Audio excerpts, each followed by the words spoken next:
असलकुम my YouTube friends, welcome back to my channel. Hope कि आप लोग बिल्कुल ठीक ठाक है और आप सबकी दुआ से अल्हम्दुलिल्लाह मैं भी ठीक हूँ। और अल्लाह पाक से यही दुआ है कि आप लोग हमेशा सही सलामत रहें, खुश रहें अपने अपने घरों में अपनी फैमिली के साथ। आमीन सुम्मा आमीन। नमाज़ पढ़ा कीजिएगा, नमाज हम पर फ़र्ज़ है। तारा का 4th एपिसोड आज देखा और एंड का पार्ट मुझे बस अच्छा लगा। थोड़ा सा अब अल्लाह करे कि इनकी ये बातें जो है ना दिल से निकल रही हो, क्योंकि पहले तो इन्होंने बहुत कोशिश किया और सक्सेसफुल भी हुई अपने नॉन मुस्लिम हिंदू फ्रेंड्स को धोखा देने में, बहुत ज़ोरों शोर से कामयाब हुई। तो अब शायद उनको लग रहा है, क्योंकि बिंदी लगा के उन्होंने ट्राई कर लिया, व्यूज़ नहीं बढ़ रहे हैं। दिवाली बना लिया तब भी व्यूज़ नहीं बढ़ा उनका। तो अब शायद वो चाहते हैं कि मुस्लिम कम्युनिटी जो है वो उनकी तरफ तवज्जो दे।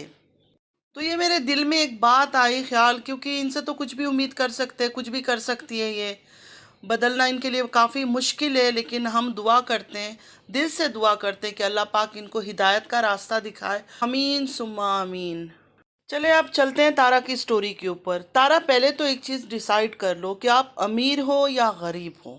ये बहुत बड़ा एक इशू है आपकी ज़िंदगी का, और आपकी स्टोरी को वीक करने वाला ये जो दो लफ्ज़ है ना, ये बड़ा मुश्किल चीज़ है। मतलब हमें भी कंफ्यूज कर देता है कि आपको क्या समझे, अमीर औरत, अमीर लड़की, गरीब औरत, गरीब लड़की, क्या समझे। आप पहले डिसाइड कर लो। सबसे पहले आपका मेन फोकस होना चाहिए कि आप स्टोरी जब स्क्रिप्ट लिखती हो या लिखवाती हो किसी से, आप ये डिसाइड करो कि आप अमीर थी या गरीब थी। अब इसमें हमारी क्या गलती है कि आपकी बातों में से अगर हम बात निकालते हैं, आप बातें ही ऐसे कर रही हो। कई बार आप कहती हो कि आपके पास 50 रुपया भी नहीं थे। कई बार आप कहती हो हमारे अब्बू ने इतनी तकलीफ़ें उठाई, इतना सफ़र किया। बिल्कुल बेशक उन्होंने किया होगा। हर बाप करता है, अपनी औलाद के लिए तकलीफ़ उठाता है। और परदेश में जो रहते हैं वो तो स्पेशली बहुत तकलीफ़ करते हैं। ज़ाहिर है फैमिली से दूर, हर एक रिश्ते से दूर रह के पैसे कमाना कोई आसान काम नहीं है। और माशाल्लाह जैसे आपने सुनाया कि अब वो आपके ठेके पे घर लेते थे, काफ़ी पैसा अर्न करते हैं इन कामों में।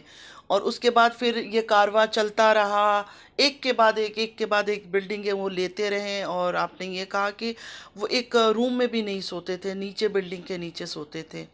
अब पता नहीं ये बात आपने कैसे कही, मुझे नहीं पता। लेकिन यहाँ जो बिल्डिंगों में वॉचमैन होता है, जो बिल्डिंग का ख्याल करता है, उसको भी रूम दिया जाता है जहाँ वो जॉब करता है। तो आपके अब्बू के लिए सोने के उन्होंने अपने लिए जगह नहीं रखा। आप लोगों की वजह से इतनी तकलीफ़ उन्होंने उठाई कि बिल्डिंग के नीचे वो रहते थे, जहाँ इतना सा स्पेस होता है सीढ़ियों के नीचे।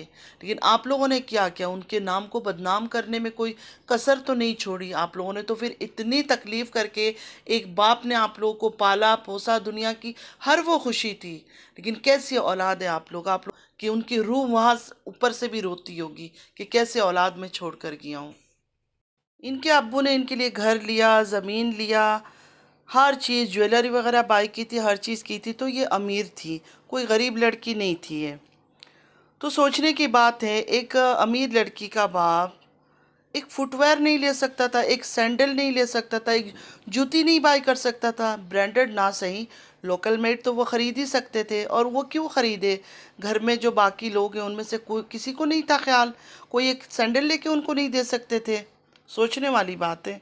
कहने का मकसद ये है कि फ़ारूक भाई थे, सलमा थी, इनकी शादियां हो चुकी थी। तो इनको क्या ख्याल नहीं था, बिल्कुल पता नहीं था कि हमारे बाप के पाँव में जूती भी नहीं है। हर वक्त ये टूटी हुई जूतों की कहानी लेके बैठ जाती है।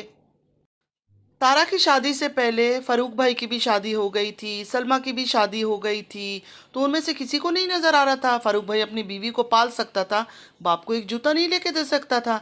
सलमा की शादी हो गई थी, सलमा एक जूता लेके बाप को नहीं दे सकती थी। सारा दर्द और तकलीफ सिर्फ इनको एहसास है, इनको पता है। सिर्फ तारा के अंदर ही इतना दर्द है कि बाप का फटा हुआ जूता, जूते नहीं थे पाँव में, इनको बस पता है। तो ये सिंपैथी लेने के चक्कर में, यही चीज़ इनकी जो है ना बहुत बुरी लगती है तारा की। सिंपैथी लेने के चक्कर में अजीब अजीब गरीब बातें करती है, मतलब जिनकी कोई लॉजिक नहीं होता है। मैं इस बात से डिनाई नहीं कर रही हूँ कि ऐसे हालात नहीं होते, होते होंगे।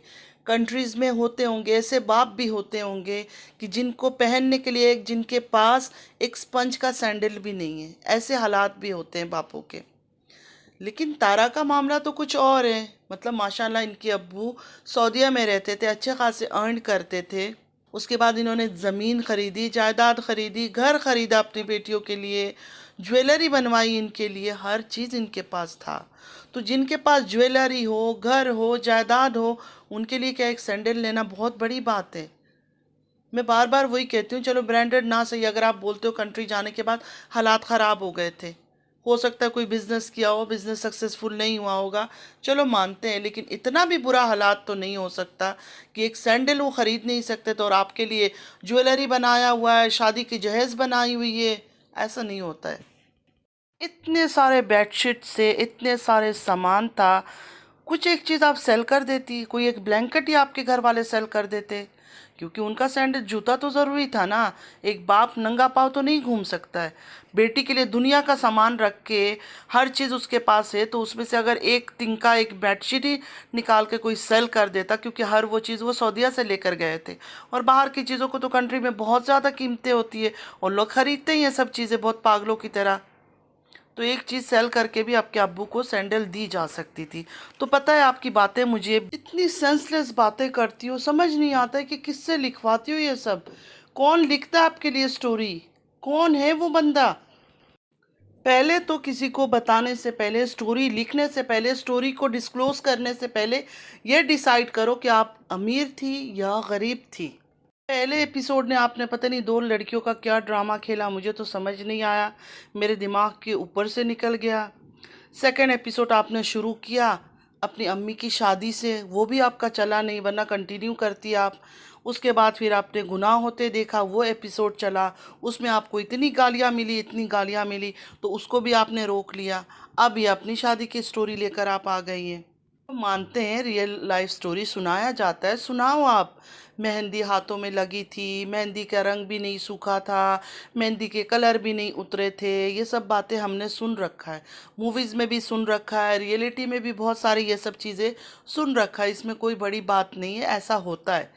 मतलब ये तो हर लड़की की कहानी है, ये तो हर घर घर की कहानी है। और ज़िंदगी मौत भी अल्लाह की तरफ से आती है, हमको जाने ही ना दे इस दुनिया से, लेकिन जाना होता है, चाहे वो माँ हो चाहे बाप हो, सब ने एक दिन जाना ही है।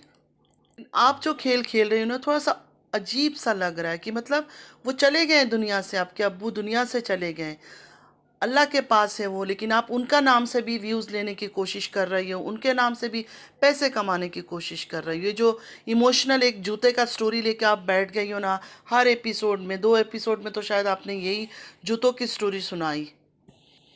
अब आपके चाहने वाले, आपके व्यूअर्स इतने अंधे हैं, कोई ये सवाल नहीं करता कि तारा आपके पास तो हर चीज़ था, दौलत थी, ज्वेलरी थी, इतने बेडशीट्स आपको दी गई थी, हर वो चीज़ ब्लैंकेट से लेके सब चीज़ सऊदीया से आपके अब्बू ने आपके लिए अरेंज किया आपकी शादी के लिए, तो आप उनमें से कोई एक चीज़ आपके घर वाले बेच देते।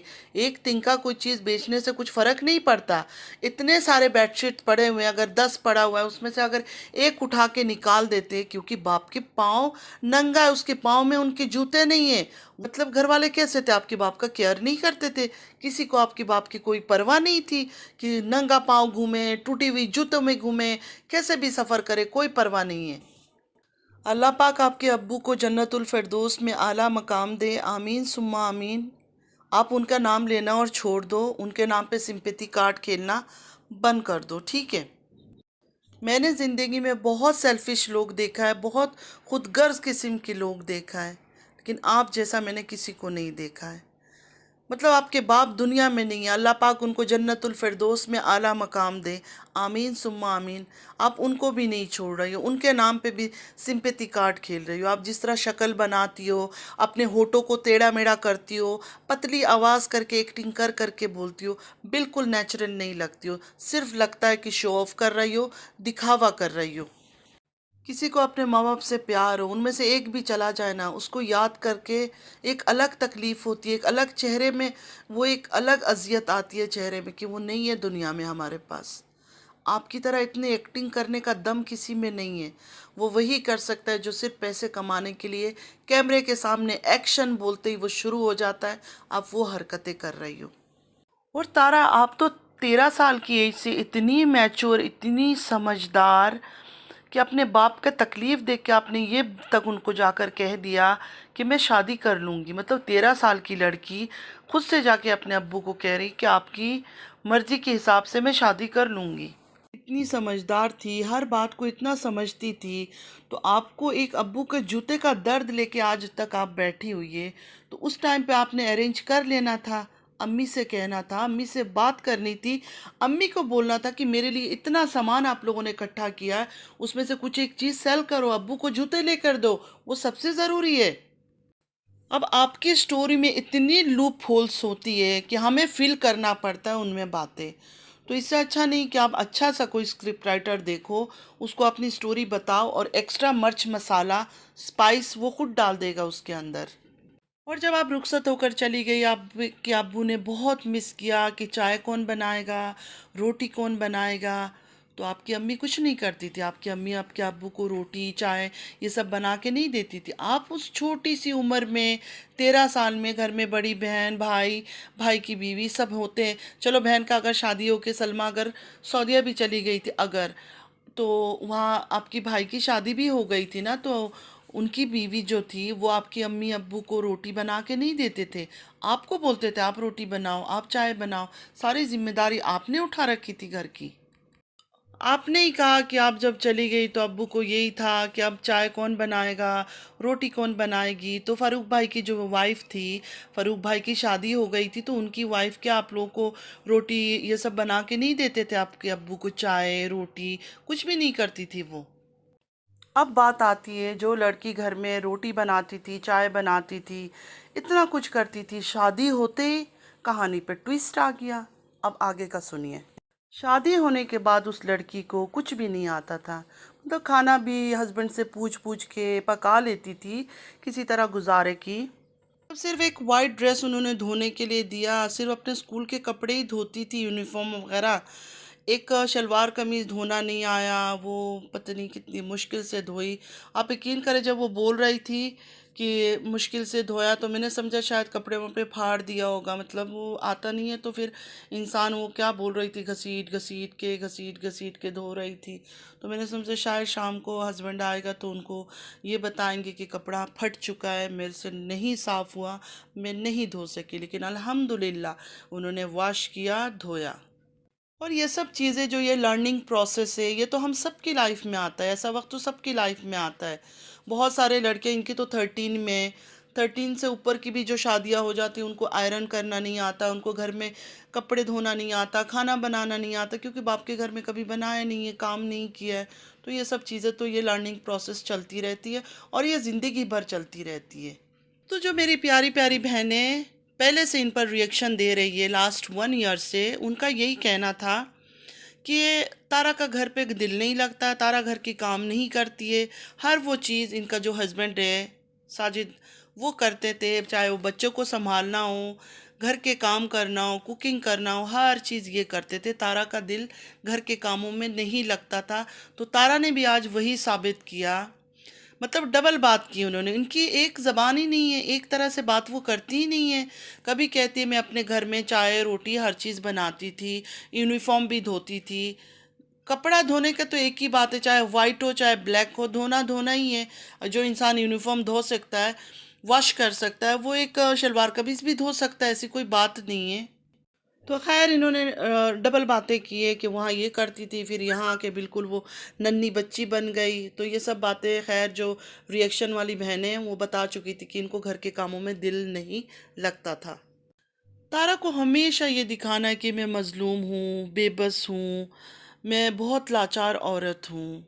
अब देखें यहाँ भी उनकी कितनी लाचारी दिख रही है कि नई नवेली दुल्हन को हस्बैंड टीज कर रहा है, तंग कर रहा है कि कौसर नाम की है, कौसर कौन है, कौसर आज तक मेरे लिए बैठी हुई है।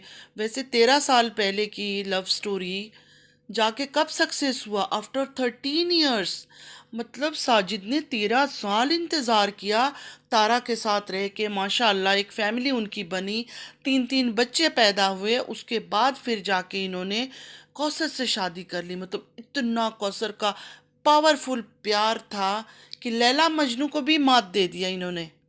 मतलब एक आदमी किसी से इतना मोहब्बत करता है, उसकी इश्क में इतना जुनूनी हाल है उसका कि अपनी नई नवेली दुल्हन को वो उसके बारे में बताता है, लेकिन फिर भी बर्दाश्त तो देखे। 13 साल बर्दाश्त किया, वेट किया कि कौसर थोड़ी बुढ़ी हो जाए, उसके बाद में जाके इससे शादी करूँगा, और वो भी धोखा दे के। धोखा का इसलिए मैं कह रही हूँ कि एक वीडियो में मैंने देखा था, तारा ने कहा कि पाकिस्तान का लॉ है कि हस्बैंड मतलब दूसरी शादी नहीं कर सकता वाइफ से परमिशन के बिना, केस हो जाता है उसके ऊपर। तो तारा ने कहा हाँ, मुझे एक ब्लैंक पेपर में, पता नहीं किसी प्रॉपर्टी की पेपर में उन्होंने साइन करवा लिया था झूठ बोलकर। मतलब नादान को पता ही नहीं था तारा किस पे साइन कर रही है, ना पढ़ा ना कुछ ना देखा, बस सीधा साइन करके दे दिया। बात करते हैं उनकी पर्दे के ऊपर बड़ा ही एक अच्छी बात उन्होंने कही, अच्छा लगा ये बात, अच्छा लगा। अगर दिल से बोल रही है तो अच्छी बात है, अगर कंटेंट के लिए फिर इस्लाम कार्ड खेल रही है फिर तो बहुत बुरी बात है। अल्लाह पाक से दुआ करते हैं कि इनके दिल में जो पर्दे का ख्याल आया अल्लाह उसको पूरा कर दे और इनका दिल बदल दे, और ये जो बाहर उड़ के फिरने का इनका जो एक हर वक्त एक दिल में बेचैनी सी होती है, घर पे रहती है तो बीमार हो जाती है, वो सब चीज़ें ख़त्म हो और घर में बैठे आराम से सुकून से इज़्ज़त की रोटी खाए। अब बात करते हैं कौसर के बारे में। कौसर मुझे लगता है अनकरीब फिर से इनकी ड्रामे में एंटर होने वाली है, क्योंकि अब किसी तरह उसको एंड तो करना है, तो पता नहीं क्या होगा, डिवोर्स का सुनाएंगे या कुछ सुनाएंगे। अगर ये लोग कंट्री से बाहर जा रहे हैं तो कुछ ना कुछ अपने व्यूवर्स को एक धमाकेदार न्यूज़ दे के ही जाएंगे कि ये कर रहे हैं या वो कर रहे हैं। क्योंकि कौसर से कोई शादी नहीं हुआ, कुछ नहीं हुआ, एक झूठ खेल खेला बच्चा पैदा करने का, बच्चा मरने का। वो किसी और की बीवी है कौसर, उसको सिर्फ ये लोग अपने कंटेंट के लिए पैसे दे के लेकर आते हैं और वीडियो शूट करते हैं, और उसके बाद वो हस्बैंड के पास, अपना जो रियल हस्बैंड है उसके पास वो वापस चली जाती है, इनके पास नहीं रहती है। हाँ, ये जो कौसर नाम इन्होंने अपने कंटेंट के लिए यूज़ किया वो इनके लिए बहुत ही लकी साबित हुआ। इनको अल्लाह ने इतनी नेमतें दिए उस नाम के बदले, और ये नेमतें इनके लिए एक आजमाइश बन गई। आजमाइश कैसे बनी कि फ्रेंड्स, इनको इज्जत तो नहीं मिला, दौलत तो मिल गया, बहुत दौलत मिल गया, जो लोग सोच भी नहीं सकते थे कंट्री के बाहर जाने का। दुबई पे दुबई ट्रिप लगा रहे हैं, दुबई जा रहे हैं, घूम रहे हैं, यहाँ ये वो खाना ये पीना, मतलब बहुत सारी चीज़ों में कमी थी इनकी ज़िंदगी में, अब वो हर चीज़ मिल गया। लेकिन उसके साथ ज़िल्लत, जो ज़िल्लत इनको मिली, जो इन सब बातों का रीज़न ये तारा खुद है। और मैं ज़िल्लत क्यों बोल रही हूँ इनको मिला है, इसलिए क्योंकि इनको लोग गंदी बातें करते हैं, इनके करेक्टर पर सवाल उठाते हैं, इनके बच्चों को, इनकी इनकी वजह से, इन तारा की वजह से इनकी सारे बच्चों पर लोग बातें करते हैं, किसी बच्चे को नहीं छोड़ा, ना सबके बारे में लोग बातें करते हैं। ये कहती है मैं एक माँ हूँ, एक माँ ये सब चीज़ें कैसे बर्दाश्त करती है? ये आज तक क्यों इन्होंने एक्शन नहीं लिया, क्यों इन्होंने कोई केस नहीं किया, मुझे समझ नहीं आती। सिर्फ एक चैनल बना के अदाकारी करके आ जाती है, बिल्कुल एक पतली सी आवाज़ करके लोगों को अट्रैक्ट करने के लिए। हम जानते हैं इनकी रियल आवाज़ ये नहीं है, हम अपनी रियल आवाज़ में बात करते हैं, हमें नकली आवाज़ निकाल के पतली सुरीली हमें ज़रूरत नहीं है। लेकिन पता नहीं इनको क्या ज़रूरत है, कुछ होगा इनका सोच होगा कि लोग मुझे देख के अट्रैक्ट हो, मेरी तरफ ज़्यादा तवज्जो दें, मुझे देखे लोग, मैं अच्छी लगूं, इसी वजह से वो इस तरह की आवाज़ें निकालती है ना। तो आज इनकी वजह से इनके बच्चे तक बदनाम है, बच्चों को लोग गलत नामों से बुलाते हैं। जो औरत अपने बच्चों तक की हिफाजत नहीं कर सकती, जिसकी वजह से उसके बच्चे बदनाम हो रहे हैं, वो कैसी माँ है? अच्छी माँ तो बिल्कुल मैं नहीं कहूँगी इसको। चैनलों पर जितना पैसे कमाना था कमा रही हो, कमा चुकी हो, अब बच्चों की इज्जत के ऊपर ध्यान दो। ध्यान दो कि आने वाला वक्त जो ये बड़े हो रहे हैं, जवान हो रहे हैं, कहीं भी जाओ, दुबई जाओ, अमेरिका जाओ, कनाडा जाओ, पेरिस जाओ, स्विट्ज़रलैंड जाओ, कहीं भी जाओ, आपका जो पीछे जो बदनामी का टैग लगा हुआ है ना, वो आपके पीछा करता रहेगा। उसको ख़त्म करने की कोशिश करो। बच्चे बड़े हो रहे, इस औरत को कोई परवाह नहीं है, ये नहीं सोचती है कि मैं कंट्री से बाहर तो चली जाऊंगी, कहीं सेट भी हो जाऊंगी, लेकिन जो ये वीडियोस है, ये बातें जो मेरे बारे में चल रही है, ये तो ख़त्म नहीं होगा, ये बदनाम तो ख़त्म नहीं होगी। तो ये बच्चे तो जहाँ भी जाएंगे लोग पहचानेंगे, हाँ ये तारा के बच्चे हैं, बेटे के बारे में ये बातें की जाती। पहले तो उन बदनामियों को ख़त्म करो, बाद में मूव ऑन करो। पहली औरत में देख रही हूँ जिसको पैसों से इतना प्यार है, अपने बच्चों की उसको परवाह नहीं है, अपनी माँ की परवाह नहीं है, अपनी बाप की परवाह नहीं है। हर किसी को कंटेंट बना के यूज़ कर रही है, हर किसी को अपनी स्टोरी में इसलिए लेकर आ रही है कि लोग सिंपैथी दें, लोग अफसोस करें, लोग दुखी हों। फिर से वही गेम खेल रही है। पहले भी लोगों को इन्होंने अपनी दूसरी शादी का कंटेंट बना के जो गेम प्ले किया था, लोग डिप्रेशन में चले गए। मैंने सुना इतने इतने लोग रोते थे इनके लिए, डिप्रेशन में चले गए। अब ये क्या चाहती है कि फिर से लोग इनकी कहानियां सुने, रोए धोए, ये सब करे? नहीं, लोगों की आंखें अब खुल चुकी है। अब पहले की तरह लोग आपसे धोखा नहीं खाएंगे। अब लोगों की आंखें खुल चुकी है, लोगों को पता है आप कब एक्टिंग करती है, कब आप रियल है, कब आप सच बोलती है। तो नया चैनल पे कितना भी आप ड्रामा कर ले, कितनी दुखी स्टोरी सुना ले, आपको पहले की तरह वो सब चीज़ें नहीं मिलेगा। जो कहते हैं ना कि हर वक्त धोखा नहीं दे सकता आदमी, और हर बार धोखा दे के कोई सक्सेसफुल नहीं हो सकता है। पहले तो धोखा देना ही नहीं चाहिए, अल्लाह को ये चीज़ें भी पसंद नहीं है। अब बात कर लेते हैं इनकी अंधे सपोर्टर्स की। अंधे सपोर्टर्स, आप लोग जो आके हर वक्त बोलते हो इसके नाम से पैसे कमा रहे हो, इसके नाम से, तो आप लोग अगर अंधे ना हो तो मैं एक बात कहना चाहती हूँ, आप लोग देख सकते हो मेरी वीडियो में अभी तक कोई अर्निंग शुरू नहीं हुई है, ठीक है। और आप लोग की जो मैडम है जिसके आप अंधे भक्त हो, उन्होंने भी कौसर का नाम इस्तेमाल किया है ना। कौसर का नाम इस्तेमाल करके वो इस जगह पे चाहिए, उनका अपना कोई क्रेडिट नहीं है, उस नाम का सारा फुल क्रेडिट जाता है। जिस नाम को उन्होंने इस्तेमाल किया कंटेंट बना के, उस नाम की वजह से उनको ये सब मिला। तो अगर अगर आप लोग कहते हो कि इनका नाम लेने से, देख लो ना, 7-8 मंथ्स हो गए, अभी तक मेरे सब्सक्राइबर ही देख लो, इनका नाम लेके भी मुझे क्या फ़ायदा हुआ? कोई ऐसा फ़ायदा नहीं। मैं तो हक और सच समझ के बातें कर रही हूँ। तो आप लोगों की मालकिन ने भी किसी और का नाम लेके ही काम किया था। मेरा तो रिएक्शन चैनल है और मैं तो हक की बात करती हूँ, जो हक में है मैं उसके बारे में बात करती हूँ। सलमा को भी मैंने जब सपोर्ट किया था, मैंने कोई अंधा सपोर्ट नहीं किया था। मुझे जब फेयर लगी थी तब मैंने सपोर्ट किया उसको। तो ये मुझे सही नहीं लगते तो मैं इनके बारे में रिएक्शन देती हूँ। मेरे लिए आपकी जो ये तारा मैडम है लकी साबित नहीं हुई है, बिल्कुल भी लकी साबित नहीं हुई है, ठीक है। तो फ्रेंड्स, आज इनका 4th एपिसोड भी पूरा हुआ। हम सब ने देखा कैसे बैठ के मुंह को टेढ़ा मेढ़ा करके, लिप्स को जो उनकी एक अदाकारी करती रहती है एक वल्गर टाइप का, वो उन्होंने किया और स्टोरी सुनाई। पता नहीं आप लोगों को किसी को अगर रोना आया तो ज़रूर मुझे कमेंट में बताइएगा कि आपने आज की स्टोरी सुन के इनकी रोना आया, आपको दुख हुआ, किस बात पे दुख हुआ, कौन सी बातों पे दुख हुआ, ज़रूर बताइएगा। और अगर आप लोगों को मेरी वीडियो अच्छी लगी है तो लाइक, सब्सक्राइब और शेयर ज़रूर कीजिए। और चैनल पे जो भी न्यू आ रहे जल्दी जल्दी मुझे सब्सक्राइब कीजिए, लाइक कीजिए और शेयर भी कीजिए। और आप लोगों ने सब ने मुझे कमेंट करना है, बताना है आज की वीडियो कैसे था। जाते जाते यही कहूँगी, अल्लाह ताला हम सबको अपने हिफ्ज़ व अमान में रखे, हमारे बच्चों को अपने हिफ्ज़ व अमान में रखे, हमें नेक हिदायत दे और हक और सच के रास्ते में चलने की तौफीक अता करे, नमाज़ पढ़ने की तौफीक अता करे। आमीन सुम्मा आमीन। नमाज़ पढ़ा कीजिएगा। चलती हूँ, दुआओं में याद रखिएगा। ज़िंदगी रही फिर मुलाकात होगी। अल्लाह हाफिज़।